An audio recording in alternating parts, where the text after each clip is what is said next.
Movie updates ని ఇప్పుడు brief గా చూద్దాం. రెబల్ స్టార్ ప్రభాస్ కల్కి 2898 AD మూవీ ప్రివ్యూ 26న ఫిక్స్ చేసింది ఫిల్మ్ టీమ్. ఇక ఈ ప్రివ్యూ తాలూకు అడ్వాన్స్ బుకింగ్స్ 8 నుంచి మొదలు కానున్నాయి. 2 గంటల 50 నిమిషాల నిడివితో ఈ మూవీ రాబోతోంది.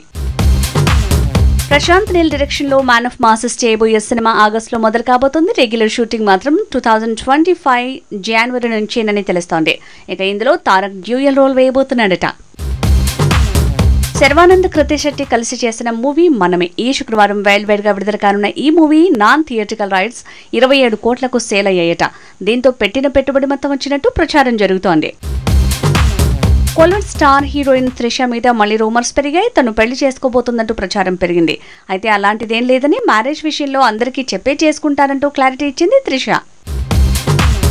విశ్వక్ సేన్ హీరోగా తెరకెక్కిన మూవీ గ్యాంగ్స్ ఆఫ్ గోదావరి. మొన్నే విడుదలైన ఈ సినిమా 2 రోజుల్లో 12 కోట్ల పైనే రాబట్టింది. US లో 500,000 వసూళ్లతో దూసుకువెళ్తోంది. సంజయ్ లీలా భన్సాలి ఇప్పుడు హీరామండి వెబ్ సిరీస్ కి సీక్వెల్ ప్రకటించాడు.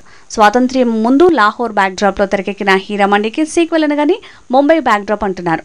కోల్కతా బ్యాక్డ్రాప్ లో కూడా 2వ సీజన్ ఉండొచ్చంటున్నారు. శంకర్ మేకింగ్ లో రామ్ చరణ్ చేసిన గేమ్ చేంజర్ షూటింగ్ ఫైనల్ దశకు చేరింది. ఈ వారం సాంగ్ షూటింగ్ తో పాటు ప్యాచ్ వర్క్ ని పూర్తి చేసుకోబోతున్నాడట. చరణ్ పాత్ర తాలూకు షూటింగ్ ఈ వారం అయిపోతే చిన్న చిన్న కరెక్షన్స్ తాలూకు షార్ట్స్ ని వచ్చే వారం పూర్తి చేస్తారట. విలక్షణమైన కథలతో దూసుకువెళ్తున్న హీరో శ్రీ విష్ణు ఇప్పుడు స్వాగ్ లో 14 గెటప్స్ లో కనిపించబోతున్నాడట. ఈ సినిమా షూటింగ్ ఆల్మోస్ట్ పూర్తయిందని తెలుస్తోంది.